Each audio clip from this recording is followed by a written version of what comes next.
Ueba, ueba, ueba! Tá aqui o Crime em Séries de volta, dessa vez para falar de uma série da HBO agora de 2020 que se chama Perry Mason.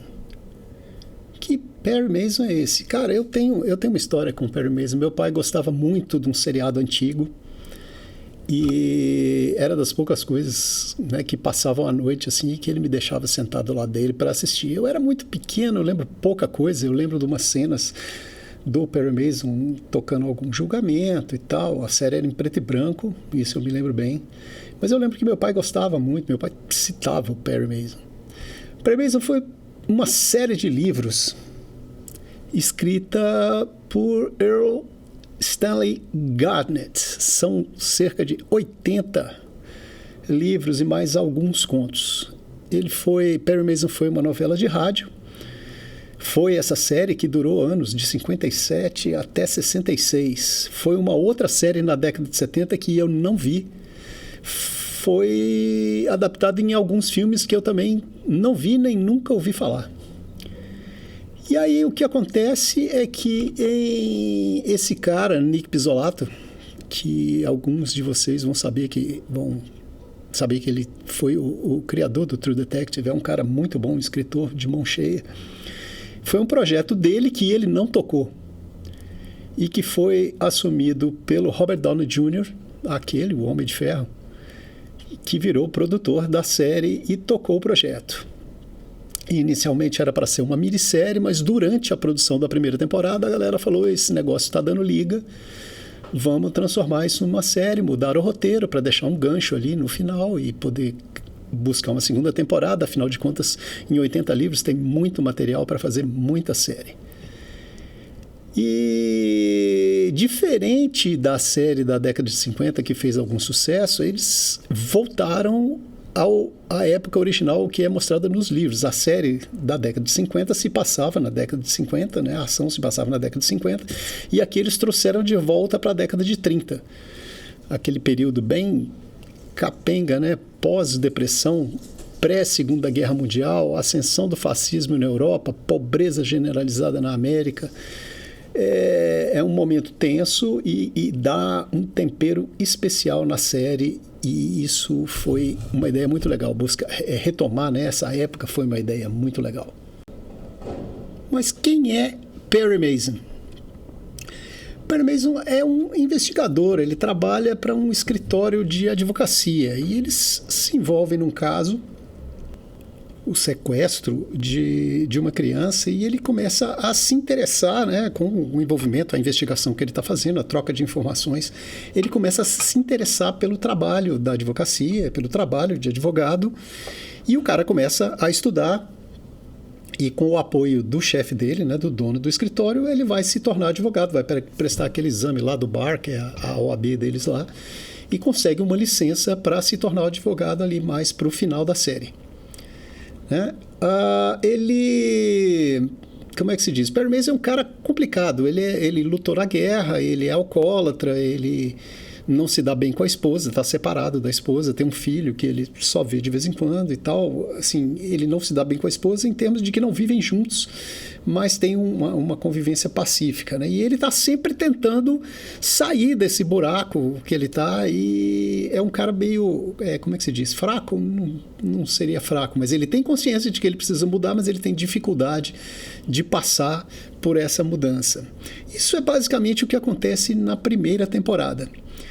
Na segunda temporada, no final da primeira temporada, ele abre o escritório dele e fala que ele não vai tratar mais da área criminal, porque esse caso do sequestro da criança foi um caso muito pesado, bateu muito forte nele, ele fica meio que traumatizado, sei lá. Ele não quer mexer mais com isso, não quer mexer com a área criminal.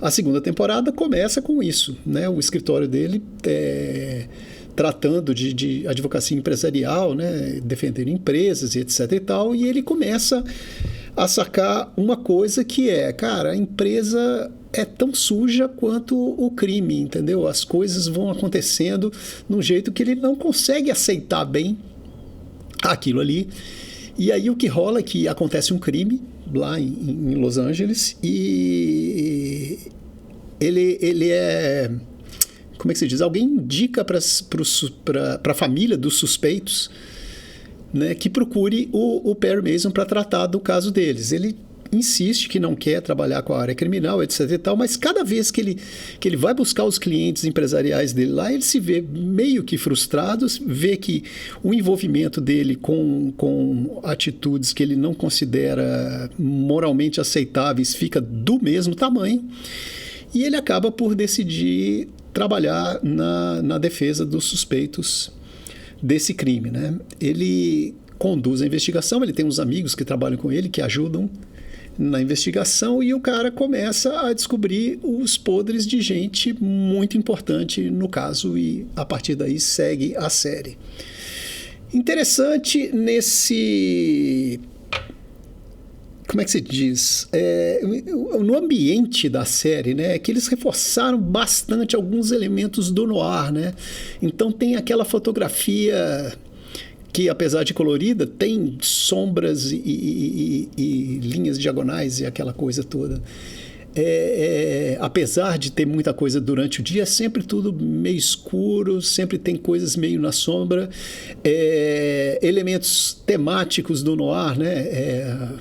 Todo mundo é pilantra, todo mundo está disposto a passar por cima da lei para conseguir um objetivo, alguns para o bem, outros para o mal. Então isso é bem interessante.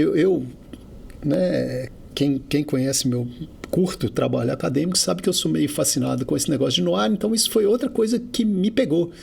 Né? Essa série que não tem herói, quer dizer, o herói é tão sujo quanto o bandido. Isso me agrada bastante, porque eu acho que é meio que um retrato da condição humana, né? Ninguém é 100% bom, ninguém é 100% mal, né? Tem que sempre olhar esses lados. A série é muito legal, ela tem o Matthew Rhys fazendo o papel do Perry Mason. O Matthew Rhys é um cara que eu gosto muito e ele tá sensacional. De tudo que eu já vi com ele, esse é o papel mais legal dele, sem sombra de dúvida. O cara é fera, tem uma caçamba de personagens legais na série, né? O cara que é o parceiro dele na investigação desde o outro escritório, um outro parceiro de investigação também que tem altos problemas porque é negro cara, eu não vou descer nos personagens não, porque tem muito personagem bacana, personagens que só aparecem na primeira série, personagens que só aparecem na segunda série. Eu queria focar no Perry Mason mesmo. O Matthew Rhys entrega um personagem muito legal, cara. Ele é muito convincente nas indecisões dele, nas dificuldades que ele tem de lidar com os obstáculos que aparecem tanto na vida quanto nas investigações, nas decisões erradas que ele toma, nas decisões certas que tinham tudo para dar errado, mas acabam funcionando. É muito legal a série. A fotografia da série é muito jóia, a produção é impecável, deve ser uma série que custou uma baba, porque tem cenas que você vê nitidamente que foram filmadas em locação em Los Angeles, e isso hoje em dia dá um trabalho danado, porque a galera vai lá e filma, né, escolhe um lugar que tem arquitetura mais ou menos compatível com a época, mas, cara, sempre aparece um prédio, um avião, alguma coisa no background, assim, isso tudo tem que ser apagado com CGI, e isso custa muito dinheiro. Então você vê que é uma série que é bem produzida, é legal de assistir, é bonita de assistir, atores joia, personagens muito legais, os diálogos são muito bem construídos, o negócio é bacana, vale a pena investir para assistir Perry Mason, cara, você não vai se arrepender. E é isso, o que eu tinha a dizer sobre Perry Mason é isso. Deixa o seu joinha se você gostou, indica para os seus amigos. Se você não gostou, deixa um joinha também, indica para os seus inimigos, engana eles, fala assim, vai lá ver o Drills falar bobagem sobre Perry Mason, que a série é um lixo. E vamos lá, até a próxima.